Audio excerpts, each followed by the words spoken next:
Rogers TV Durham would like to acknowledge that we are on the treaty and traditional territory of the Mississaugas of Scugog Island First Nation of the Mississauga Nation.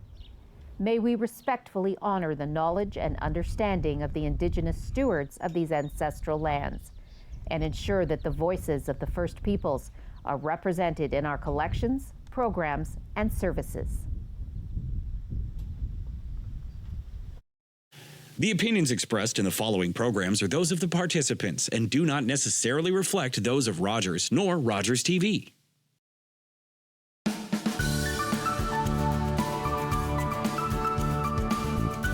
Hello, everyone. Welcome to another episode of At the Heart of Business. I'm your host, Judith Tate. At the Heart of Business is a conversation with women in business discussing their challenges and successes. I'm so excited to announce our first guest today, or introduce our first guest today, Charlene Williams. Hi, Charlene. Hi, Judy. Thank you for having me. Thank you so much for joining us. So you are a real estate agent or a realtor, and you do business here in Durham. So tell us all about what's happening. Well, tell us about your business first, and then we want to hear about everything that's happening in the Durham market. Oh boy, those are large questions. Okay, so I am a real estate broker. I work with Real Estate Homeward in Toronto, but I do a lot of business in Durham. I have been a broker for 13 years. I've been a realtor for 15, and I totally love my job. So the Durham market right now is booming with pre-construction. Pickering has approved 42 new towers to go up, and there's I believe there's somewhere around 30, 35 more on the planning stages. So it's going to be huge for pre-construction in the next, I'm going to say 4 to 8 years. I'm totally excited about it. It's a way to build wealth within the community. It's a way to get more people into homes. We're expecting 400,000 people to Canada from immigration in the next 5 years. Most of them, that's each, by the way, most of them will want to be settling in Ontario. So we need housing. We are lax in that, and we definitely need housing. Yeah, I hear that as well. Like, we have a serious housing crisis. So Yes. I also noticed a lot, as you mentioned, a lot of development going up in Pickering. And recently I went to the casino, that whole resort. Yes. Beautiful. It is absolutely gorgeous. It's like a mini Las Vegas there. I know. Oh, I know. goodness. Except cheaper to go to Pickering than Las Vegas. Yes, very true. And of Yeah. course, what I love about it is that it keeps everyone here, like Durham residents, in Durham, right? Right. And it even has people from outside of Durham coming to Durham to see what Durham's all about. So Yes. yeah, it's awesome. Yeah. What got you into real estate? Like, what's your why? So what I wanted to accomplish with real estate was pretty much to help people get into homes. I found that when I did it for myself, that's probably 30, 35 years ago. I know I'm dating myself. It made me feel at ease. It made me feel like I wasn't paying someone else's mortgage. At the end of the day, what I paid for was mine. And I was able to roll that into, okay, I'm going to sell my 1-bedroom condo, then I'm going to buy a 2-bedroom plus den condo, and then I'm going to buy a house. So I was moving up the property ladder. And that's what I wanted to do for my clients. That's what people need. They need to aspire to do something and to be somewhere. And I wanted to be able to help them do that. Okay, and I really love that, because I remember many years ago, before I owned any homes, there was always that challenge, like how am I going to get into real estate or just owning my first property. Mhm. So it's more difficult now to get Yes. into ownership, property ownership, than it was like 30 years ago. Yeah. So what kind of challenges are you seeing, or what kind of challenges are your clients facing, and how can you help them to get into their first home? So challenges vary from the interest rate. We know that it's been in the news a lot lately. Interest rate hikes by the Bank of Canada for first-time buyers. There's the stress test as well for everyone, not just the first-time buyers. There are so many challenges especially when you're a first-time buyer. You don't know the market, you don't know where you're looking. That's my job. My job is to help prepare them to enter the market. Or if you're a seasoned buyer, look at this investment product that we have. All of those things is on me to help my clients achieve what they're looking to achieve. And how would you say, say if there was like a young couple and they're maybe starting out in their careers, and they don't have a lot of cash available and maybe have some debts to pay off because they were probably in like college or university. Mhm. How specifically do you help them? Like, are there certain products, or would you suggest a certain area or a certain type of home? Like, how do you really empower them and make them feel that home ownership is possible? Right. So there are different products that I could recommend, and normally it's through a mortgage broker or mortgage agent. They will be able to give them more information, but there are products that first-time buyers can take advantage of.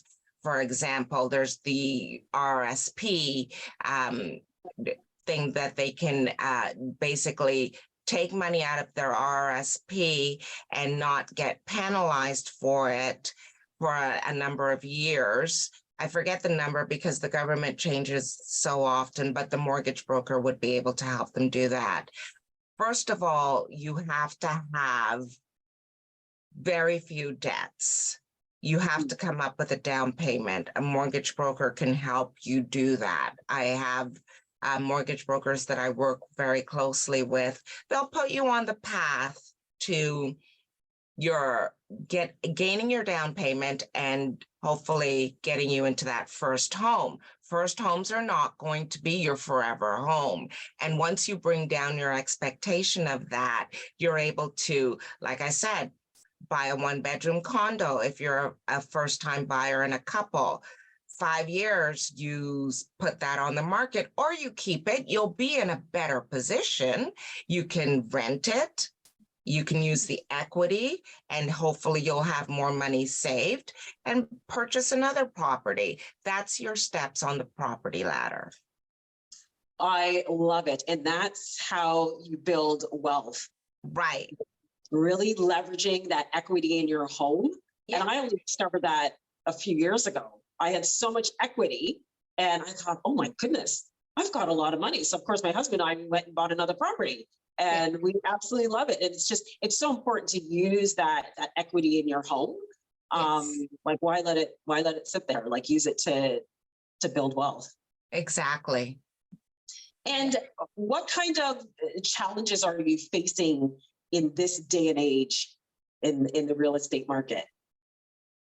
Challenges are quite a few. So we know the interest rate. We talked about that briefly. We know what's going on with the challenge of getting a home. There's a lot of multiple offers going on out there. Durham is seeing its fair share of multiple offers. It's the fact that you have to differentiate yourself between the 72,000 agents in the GTA. And that's a lot of people. Everyone knows someone that knows an agent. So it's kind of like, yeah, how are you different? What are you bringing to the table? That sort of thing. So marketing is huge. We know that. being in front of people, the more the merrier kind of thing. So what I do is a lot of networking, a lot of going out to different functions where I can introduce myself, being out in the public eye, doing the social media, all of those things. Oh, that's great. Yeah. Differentiating yourself is extremely important because, as you said, like there's just so many realtors out there, and in any industry, like there's so many of everything. So you really have to stand out and make yourself the most logical choice for potential clients. Yes. Now, are you working on anything special right now? Like, tell us what you're doing in your business right now. So what I'm doing in my business right now, I've got pre-construction that I'm working on. I'm partnered with First Access Condos, and we are working with the pre-construction in Durham. There's Lake Point at Discovery Bay that we're working on. We are working with Highmark, that's also in Pickering. And that is my pre-construction. I also do resale. And I'm also the chair of the board of directors for the Black Realtors Association of Canada. So there's a lot of, and I volunteer with the Toronto Regional Real Estate Board. So I've been a little bit busy, but I characterize my little pods and I work towards doing all of that. Oh, wow. So you've got a lot going on. Yeah. And what I like about that too is that you're really in your business, like being knowledgeable, because then you bring all that knowledge and value to your clients. So that's really good. Yes, and that was the whole point of me starting to volunteer with the Toronto Regional Real Estate Board. When I first started in my career, I wanted to be involved because real estate is a lonely business. You're an entrepreneur.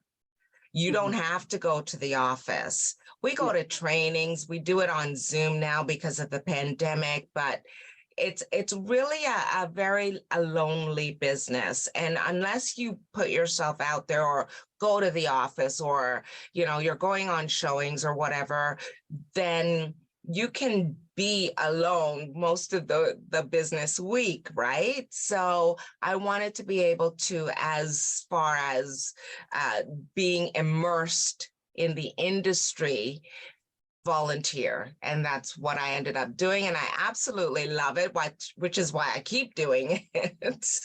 So that's great. Yeah. And what would you say has been your biggest win? My biggest win,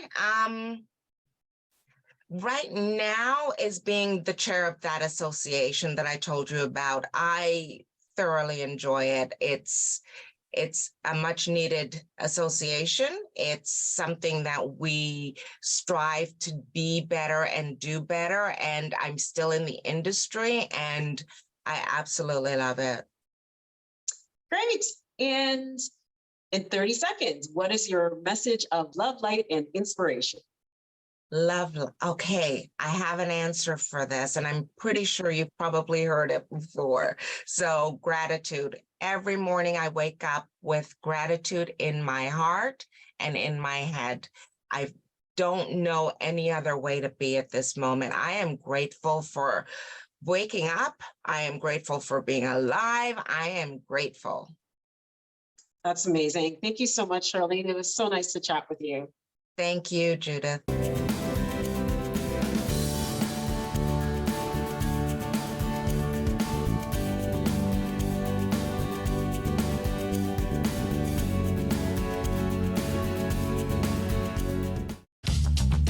This program is brought to you by Ignite TV. Now you're in command. Visit Rogers.com for more details.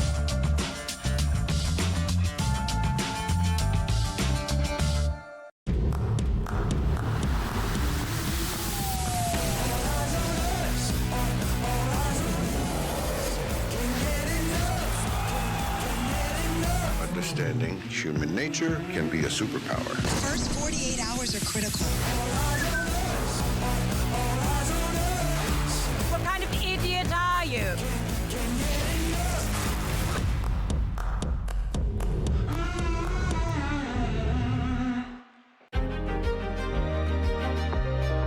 watching Rogers TV. Hello, everyone. Welcome back to At the Heart of Business. I'm your host, Judith Tate. At the Heart of Business is a conversation with women in business discussing their challenges and successes. Our next guest is Susan. Hi, Susan. Hi, Judith. Hi, everybody. How are you? Doing well. I'm doing well. I hope everybody's doing even better. That's great. So, Susan, you own a hair salon in Brooklyn. I do. And yes, it's a very unique hair salon. Tell us all about it. So this was actually an existing salon that I purchased. We're currently operating under the old name because we're doing a complete rebrand. My intention wasn't originally to purchase a salon. I wanted to start from scratch, but kind of came across, kismetly. And then I just thought this is exactly the vibe that I was trying to create. So I purchased a salon instead, an existing one. I was blessed enough to adopt a wonderful team. We've added to the team since I've taken over in April. It's a nice luxury boutique salon in Brooklyn. It's something that's been a long time coming, I think, here. Okay. So it's called Cosa Hair et al. So Cosa Hair et al. Is the new name that once we rebrand, which is going to be happening end of August. And Okay. So currently we're operating under the name Casey and Co. That was the old owner's initials. Okay. So, I mean, I love the name, but it's not my initials. Okay. Yeah, and that's of course. Now, does Cosa stand for something? Yeah, Okay. Cosa. So I'm born Canadian here. My parents are immigrants from North Macedonia. And Cosa is actually Macedonian for hair. Oh, okay. Love it. Little nod to my culture. Pardon? I said a little nod to my culture. That's amazing. Yeah, and then the et al. At the end just means in Latin and others, and it's a little nod to my original schooling. I was a law clerk for a few years, and that was what I started out as. Kind of fell into office management for another 13 years after that. As a single mom, I needed stability, of course.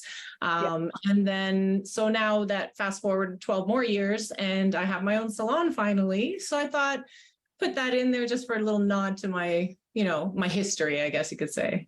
Okay. I was actually wondering about that. I thought, et al., that's something that you use. That's a term you use in law. And I thought, is there some kind of a connection? So that's really good to know. Yeah, absolutely. Just trying to be clever. Of course. And what made you do that jump from Hair? law to hair?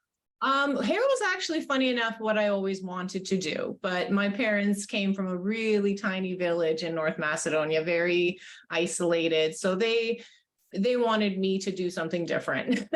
And hair wasn't something, I was thinking Vidal Sassoon. They were just thinking, oh, that's something you do when you don't know what to do type of thing, because of where they came from, right? And so I did that. I went to school, I did the whole legal background, and then I kind of, like I said, fell into office management, but always in a corporate environment. And then I was ramping off of a project out in Niagara, and I had to kind of start again and find some work coming back home. But then I thought, no, I can't do this for another 30 years. If I could be successful at a job that it's a job to me, not really a passion. Imagine what I could do if I started again and just did it with something I truly love doing. And so I just took the plunge. It was scary. I was a single mom with a mortgage, so it was scary, but I'm so grateful that I did it. I am. Oh, amazing. And you've kind of mentioned it, but what is your deep why for getting into hair? That's like I said, whether it's hair for me or, carpentry for somebody else, even, who knows? But for me, I've learned as I've gotten older, you've got to do this. You're going to work hard regardless for the rest of your life. And, my parents owned some restaurants as well. So I had a taste of the entrepreneurship as well. And I just thought, if I'm going to work this hard, and I worked hard for 15 plus years for somebody else. And I thought, if I'd rather work double hard and do something I enjoy, because it at least won't feel like I'm working. And I've never been as successful, which is ironic, because you would think, in corporate, there's so many ladders to climb. And I just felt like, even though I was successful, I felt like I'm in control of my possibilities. Whereas, in corporate, I was in only so much control. Yeah. I love it. That is so true. And they do say that if you love what you do, you never have to work a day in your life.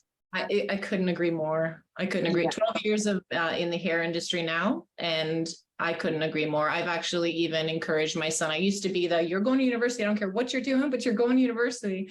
And then, once I realized what it means to do what you love.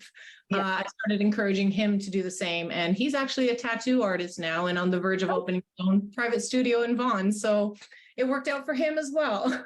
Oh, that's amazing. I love it. Yeah. Now, you mentioned that, you were a single mother and it was scary to take the leap. So tell us what was happening at that time, what you were thinking, what kind of challenges you may have faced during that time, and how you just made that leap. It was scary to do. I was dating a gentleman at the time, and, he sort of said, don't worry, if you need some help in any way, I'm here I got you. So I took the plunge and felt confident, scared. Unfortunately, we ended our relationship shortly after. So it was completely on my own after all. And I had to take a few jobs, I set up a home studio because I knew I had to start there for sure. And then I always worked in a hair salon. I always worked in a barbershop as well, because it was two sort of different worlds that I knew I had to be a part of to learn both. But yeah, it was tough. There was a lot of part-time jobs, a lot of scary moments. But I just knew this was what I needed to do. I just knew it. And yeah, so I just pummeled through, did what I had to do, take the extra job, whatever. And now it's not just the success financially, but even just the freedom to be with my son or to do things and, be available more. Yeah, that's great. I love it. And it's interesting how that person came into your life for, a certain period of time. Yeah. Just to almost like to give you that push. I agree. Put the fire under the butt, right? Yeah, take the fear out so you would just do it. Yeah. Yeah. And I love that. Sorry. That's okay. And I love that because you just you're showing everyone that you're capable, right? Sometimes we need that help. Sometimes we need that push. Yeah. But we all have it within us. And you're perfectly capable to step out on a limb and go after your dreams and, achieve those goals, and also, reaching out to people to help you. Absolutely. I had many, many mentors. Some of them didn't even realize they were my mentors, just watching and observing and just, respecting quite a few people I've come across the way. And some of them had nothing to do with hair.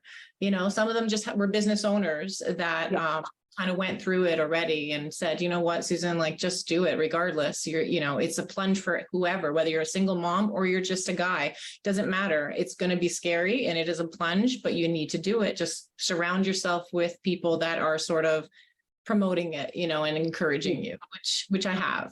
And it's been helpful. I agree 100%. So how important is it to connect with like-minded individuals? How specifically did that help you with your business? It made a difference. I found that, I was sitting back with colleagues and friends having drinks every so often regardless.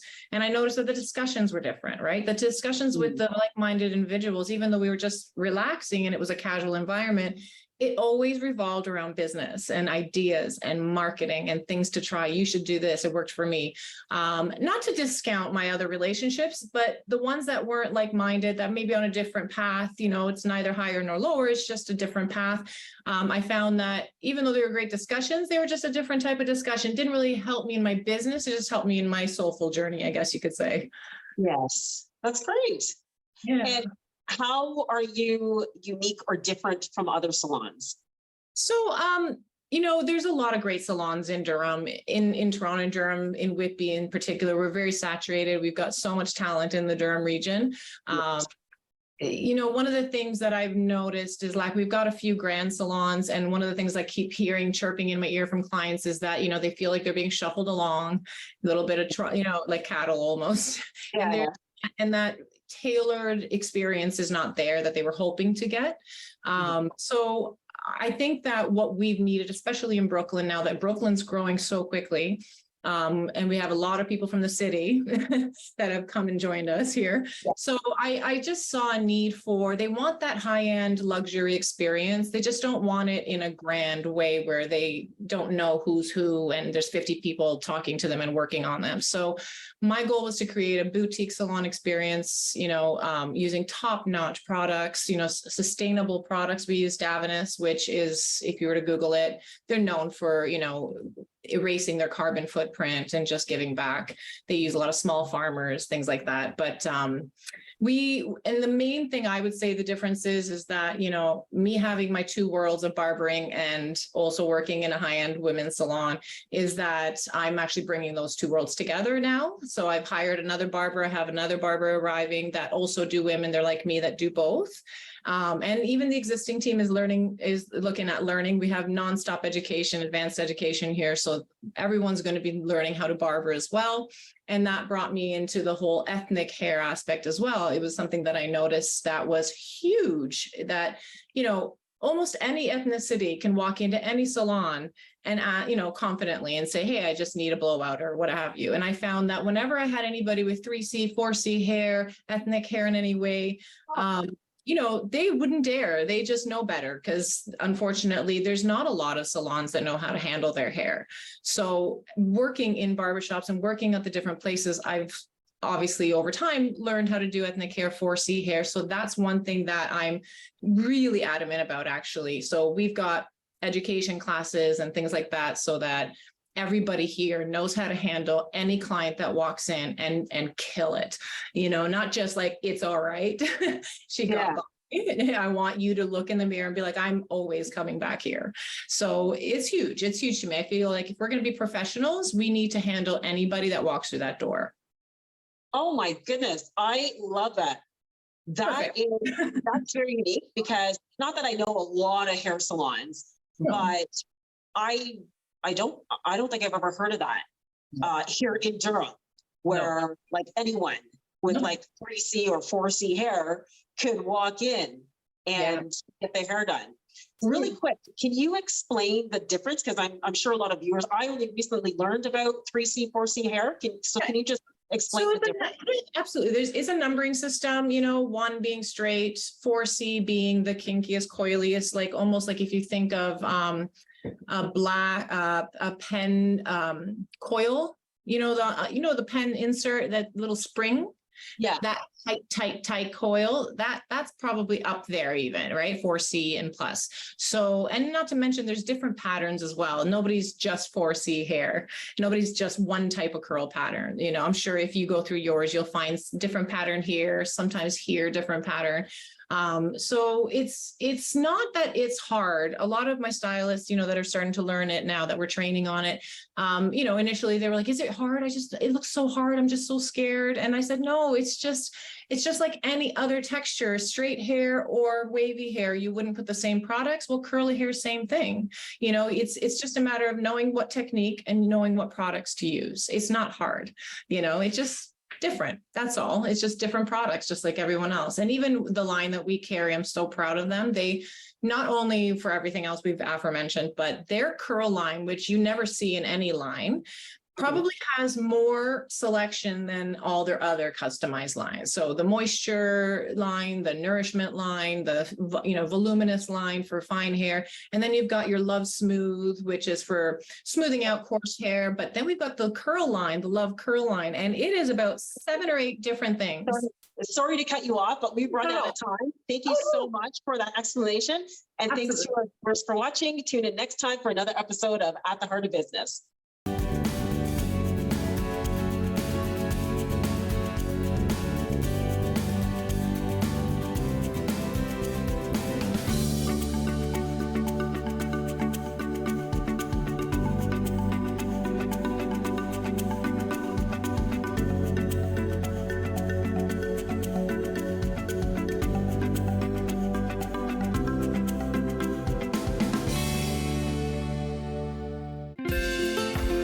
Call the Rogers TV